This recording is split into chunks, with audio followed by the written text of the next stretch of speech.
Hello and welcome all of you on my YouTube channel Dr. MKG Transformation। Class 12th के exam oriented series में एक short note के अंतर्गत आज हम बात करेंगे बायो पेटेंट और बायो पायरेसी की। एकदम 100% इस साल एग्ज़ाम में ये आने वाला क्वेश्चन है, इसलिए इसे ज़रूर पढ़ के जाइए। तो आइए सबसे पहले समझते हैं कि ये बायो पेटेंट और बायो पायरेसी होती क्या है। एक शब्द में अगर हम जानें तो आप समझेंगे कि बायो पेटेंट का मतलब होता है कोई ऐसा जैविक संसाधन जिसका प्रयोग एक अधिकार या एक अथॉरिटी से परमिशन के बाद लिया जा रहा है। और बायो पायरेसी का मतलब होता है सिंपली चोरी। क्लियरली, आप बायोलॉजिकल प्रोडक्ट या उससे संबंधित उत्पाद पे बिना कोई परमिशन के इस्तेमाल कर रहे हैं तो ये एक प्रकार का पायरेसी है, चोरी है, डुप्लीकेसी है।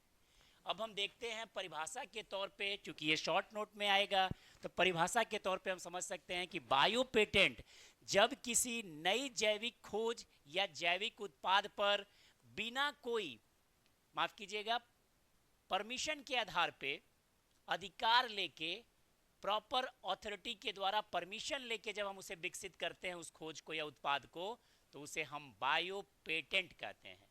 यानी बायो पेटेंट में आप किसी चीज का, बायोलॉजिकल प्रोडक्ट का परमिशन के आधार पर प्रोडक्ट को आगे बढ़ा रहे हैं। अगर आप उदाहरण देखें तो मानव निर्मित इंसुलिन, जिसे आप ह्यूमलिन कहते हैं, ये बायो पेटेंट का उदाहरण है। जीएम फसलों को विकसित किया जा रहा है, बायो पेटेंट का उदाहरण है। बीटी फसलें विकसित करना भी बायो पेटेंट का उदाहरण है। उसके उलट अगर आप बायो पायरेसी को समझेंगे तो आप पाएंगे कि जब किसी देश के पारंपरिक जैविक ज्ञान या संसाधन का इस्तेमाल बिना किसी प्रॉपर ऑथराइजेशन के, बिना कोई अधिकार के जब कॉपी किया जाता है, चोरी किया जाता है, तो उसे हम बायो पायरेसी कहते हैं। और भारत के संदर्भ में इसे आप समझें तो आप समझ सकते हैं कि नीम, हल्दी और बासमती ये भारत के पेटेंट प्रोडक्ट हैं, ये यहीं पे होते हैं। लेकिन दुनिया के कुछ देशों ने इस पे गलत तरीके से बायो पायरेसी के आधार पर इसका इस्तेमाल किया था। तो बायो पायरेसी का मतलब है कि जैविक संसाधनों का बिना कोई प्रॉपर ऑथराइजेशन के आप इस्तेमाल करेंगे तो वो एक चोरी कहलाएगी।